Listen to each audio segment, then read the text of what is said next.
안녕하세요. 결혼 7년 차에 아이 하나를 키우고 있는 30대 여성입니다. 제가 이렇게 여기에 찾아온 건 제가 비로소 남편과 완전히 남남이 되었거든요. 그래서 그동안 어디에도 말하지 못했던 제 이야기를 마지막이다 생각하고 허심탄회하게 털어놓으러 왔어요. 물론 다 끝난 마당에 구질구질하게 못하러 옛날 이야기를 하냐 하는 사람들도 있겠지만요. 제 나름대로의 마지막 의식이라고 생각해 주시면 감사하겠네요. 남편과 결혼 이야기가 오가던 당시만 하더라도 남편은 물론이고 시댁 식구들과도 사이가 안 좋은 건 아니었어요. 만약에 그랬다면 결혼 자체를 하지 않았겠지요. 남편과는 지인의 소개로 만나 2년을 사귀었는데 당시 남편은 회사를 다니는 직장인이었어요. 다만 공무원 시험에 3년이란 시간을 쏟아붓고 그래도 결과가 좋지 않아 뒤늦게 직장 생활을 시작한 경우였거든요. 그래서 결혼 이야기가 나왔을 때도 모아놓은 돈이 많지가 않더라고요. 그런데 지금이라면 돈을 좀 더 모으고 결혼하자 했을지도 모르겠지만 그 당시에는 제 나이가 32로 홍기가 꽉 찼었다고 해야 할까요? 그렇다 보니 친정부모님 주변에서 딸은 언제 시집가냐, 그래서 손주는 언제 안아보냐, 간섭하는 친인척들이 꽤나 계셨던 것 같아요. 친정부모님은 돈도 돈이지만 홍기를 놓치지 않았으면 좋겠다며 결혼을 그냥 진행하라 하셨습니다.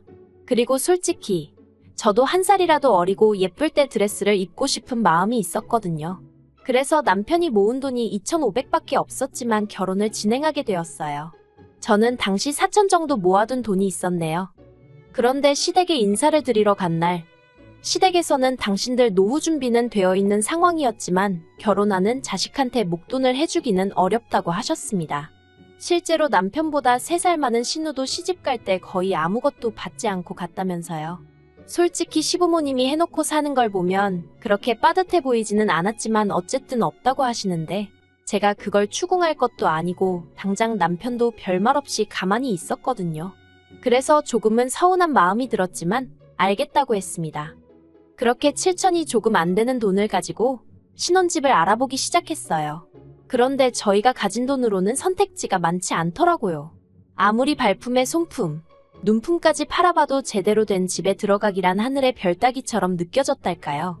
오죽하면 부동산에 갔다 온 날이면 저도 모르게 눈물이 나서 퉁퉁 부은 눈으로 잠들기도 했지요.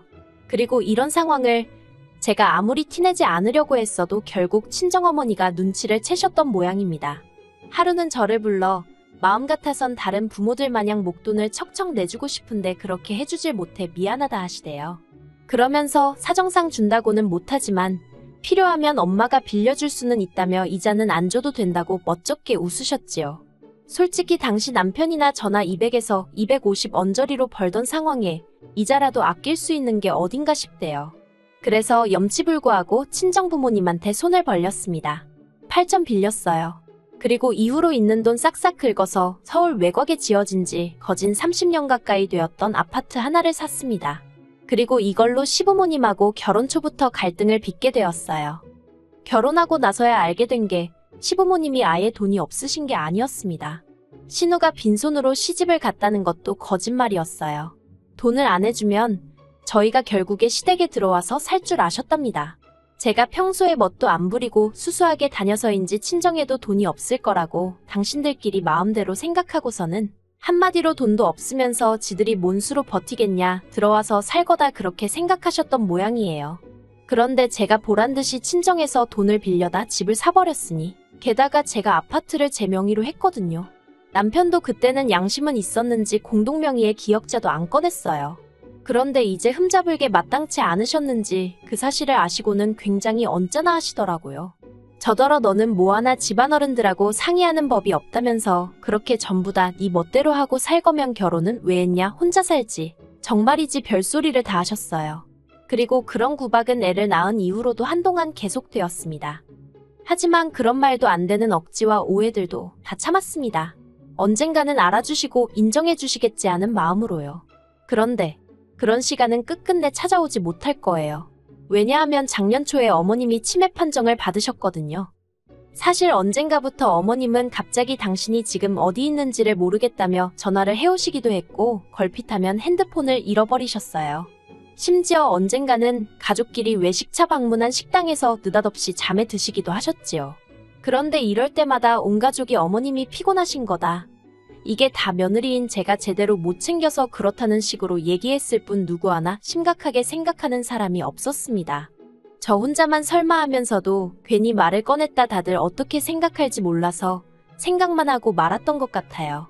그러다 결국 건강검진차 들렸던 병원에서 치매가 의심된다며 큰 병원에 가서 검사를 받아보길 권유받았고 그렇게 현실을 마주하게 된 거지요. 그리고 결과를 받아들고 얼마 지나지 않아 어머님의 증상은 급속도로 악화되기 시작했어요. 갑자기 울거나 웃으시는 등의 감정 표현도 격해지셨고 그러다 지난 6월 어머님이 아버님을 후라이팬으로 때리셨는데 아버님이 어머님한테 그때 처음 맞아보셨대요. 여담이지만 젊었을 적에 아버님이 어머님을 어지간히 힘들게 하셨다더니 그때 맺힌 게 나온 거 아닌가 싶어요. 아무튼 그러면 아버님도 어머님이 어쨌든 환자니까 그냥 넘어가 주셨으면 좋았을 텐데 그 와중에 어머님을 같이 때리셨나 봐요. 그나마 그 현장을 타이밍 좋게 신우가 봐가지고 그래도 어쨌든 집안이 시끄러웠습니다. 정말이지 그때를 생각하면 지금도 아찔하네요. 그리고 보다 못한 제가 남편한테 조심스레 요양원 이야기를 꺼냈습니다. 그런데 남편은 아주 난색을 표하면서 일단 자기 누나랑 얘기해보겠다고 하더라고요. 그런데 얼마 후 신우가 연락을 해와서는 저더러 시댁 근처로 이사를 하라더군요. 아버님 혼자서 어머님을 어떻게 돌보냐면서 자식들이 옆에서 들여다봐야 하지 않겠냐고요. 저도 물론 아버님이 힘드실 건 잘 알고 있었습니다. 평생을 대접받고만 사시던 분이 갑자기 아이가 되어버린 어머님을 돌보며 살려니 여러 가지로 애로사항이 많으셨을 거예요. 하지만 저는 아이 때문에라도 친정의 도움이 필요했는데 시댁 근처로 이사를 했다간 친정하고 거리가 1시간 넘게 멀어져 버리니 그럴 수가 없었지요. 그리고 전업인 신우와 달리 저는 맞벌이를 하고 있었기 때문에 시간적 여유가 없었어요. 제가 회사를 관둬도 될 만큼 남편이 월급을 많이 받는 것도 아니었고요. 그래서 결국 합의한 게 저더러 주말마다 아이를 친정에 맡기고 시댁에 내려오랍니다. 와서 아버님이 미처 하지 못하시는 집안일들을 해드리라나요. 솔직히 이미 평일 내내 일과 육아로 지치는 생활이었는데 주말까지 반납하고 일하라고 하니 세상 천지 어느 며느리, 아니 자식이라도 좋을 리가 없었지요. 그래도 어쩌겠나 싶대요.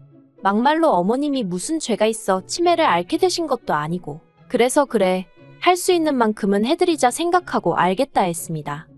그런데 말이 좋아 주말이지. 아버님이 저더러 금요일 저녁에 내려와서 월요일 새벽녘에나 올라가라 하시더군요. 뿐만 아니라 남편은 이 일 저 일을 핑계로 빠지는 일이 잦았지만 어찌된 일인지 저는 그럴 수가 없었어요. 그랬다간 아버님으로부터 불호령이 떨어질게 불보듯 뻔했으니까요. 그래서 결국 전 주말마다 내려가 어머님이 엉망으로 만들어 놓으신 집 치우고 빨래하고 반찬하고 솔직히 할 일이 얼마나 많던지 야근을 하더라도 사무실에서 일을 하는 게 그리울 정도였어요. 게다가 신우 말로는 평일 내내 매일같이 자기가 시댁을 들여다본다는데 도대체 뭘 하는 건지 제가 해놓은 반찬 말고 다른 반찬은 눈을 씻고 찾아봐도 보이지 않았고 평일 중에는 빨래 한 번을 돌리지 않는 건지 주말마다 산더미 같은 빨래가 저를 기다리고 있었습니다. 어머님이 실수를 많이 하시게 되면서 빨래가 어마어마하게 쏟아져 나왔거든요. 그리고 그렇게 석 달쯤 생활을 하다 보니까 당장 내 자식이 가고 싶어하는 그 동물원 한 번을 못 데려가면서 이렇게 시댁에서 종노릇이나 하고 있는 게 맞나? 그런 생각이 들대요. 하지만 그럴 때마다 적어도 남편이 표현은 안 해도 속으로 고마워하고는 있겠지. 누가 됐건 간에 내 공로를 언젠가 알아는 주겠지. 그런 막연한 믿음이 있었답니다. 그래서 참고 또 참았달까요?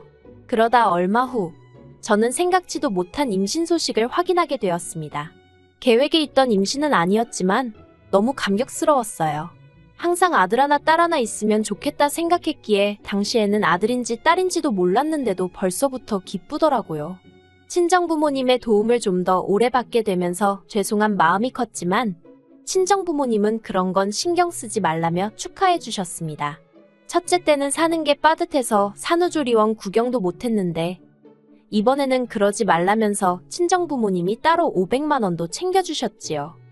그런데 시댁의 반응은 냉담했습니다. 제가 임신 소식을 알리며 더 이상 주말마다 시댁에 내려갈 수 없다고 말하자 신우가 처음 했던 말이 저더러 왜 그렇게 사람이 경솔하냐대요. 황당해서 경솔하다니 그게 무슨 소리냐 했습니다. 그러니까 신우가 정말 나을 거냐면서 자기가 수술비는 대줄 테니 이번에는 포기하라는 사람으로서는 감히 입에 담을 수도 없는 말을 꺼냈어요. 미안하지만 자기한테는 자기 어머니가 더 소중하다면서 저한테도 있는 사람부터 챙기는 게 맞지 않냐며 생각을 잘 좀 해보라고요. 제가 말도 안 되는 소리라고 나을 거라 했습니다. 그랬더니 아버님은 한다는 말씀이 그래 낳으려면 낳아라. 그런데 애 낳는 거랑 시댁에 내려오는 거랑 무슨 상관이냐입니다. 제가 체력적으로 힘들어서 안 된다고 했더니 그러면 회사를 관두고 아예 시댁에 내려와서 지내면 되겠다나요. 한참을 듣고 있다가 어이가 없어서 두 분 다 진심이시냐 했습니다. 그리고는 남편더러 무슨 말이라도 좀 해봐 그랬어요. 그런데 남편이 입을 꾹 다물고 아무 말도 안 하고 있더라고요. 결국 이도저도 해결이 안 나고 그렇게 저랑 남편이 집으로 돌아왔습니다. 남편더러 왜 가만히 있었냐고 따졌어요. 그리고 그렇게 어머님 상태가 걱정되면 당신이 내려가서 아버님이랑 같이 지내라 했지요.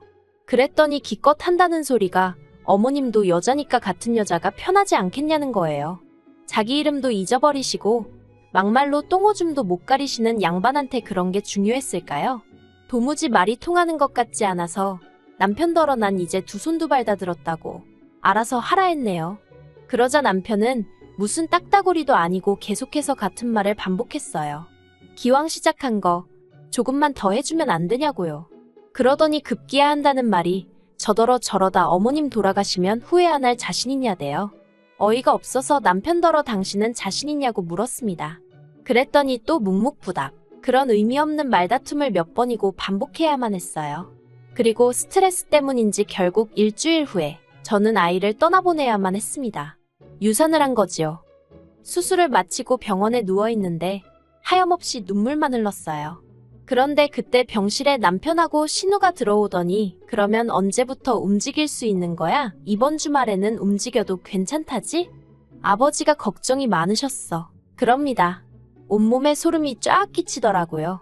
피는 못 속인다더니 이것들이 사람이 맞나 싶었지요. 저는 둘에게 나가달라고 내 평생 시댁에 가는 일은 없을 거다 했습니다. 주변에 사람들이 있어서인지 둘 다 얼굴만 울그락불그락거릴 뿐 뭐라 말은 더 안 하대요. 그리고 퇴원 후 저는 친정으로 향했습니다. 그때부턴 친정아버지와 함께 움직였어요. 부동산에 집도 내놓고 가정가구도 하나씩 정리했습니다. 제 짐도 전부 다 친정으로 옮기기 시작했고요.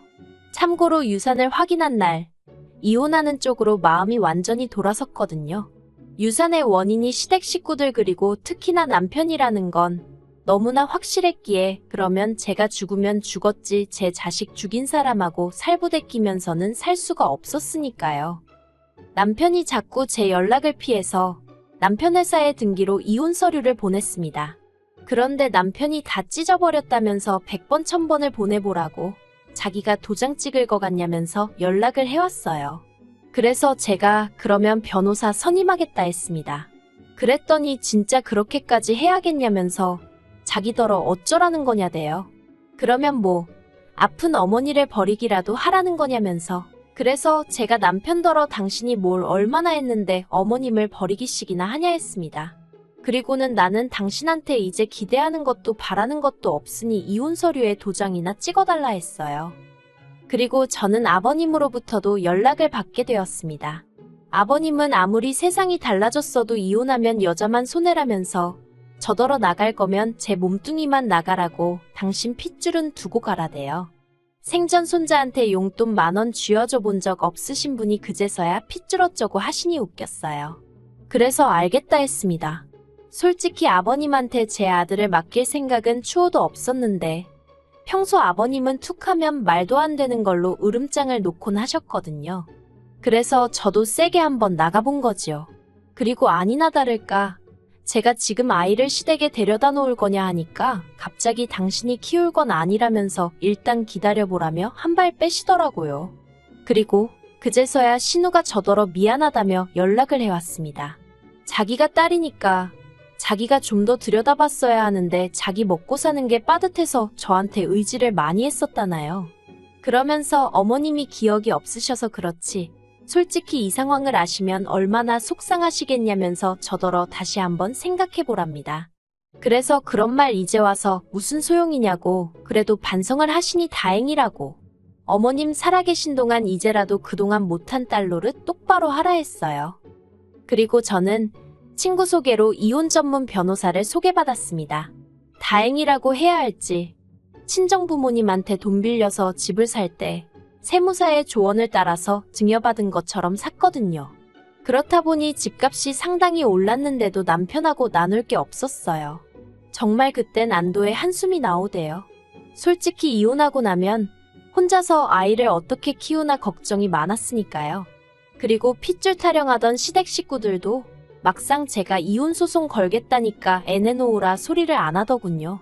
아무튼 여러 가지로 대단한 집구석이다 싶었습니다. 그리고 결국 소송 대신 협의 이혼했어요.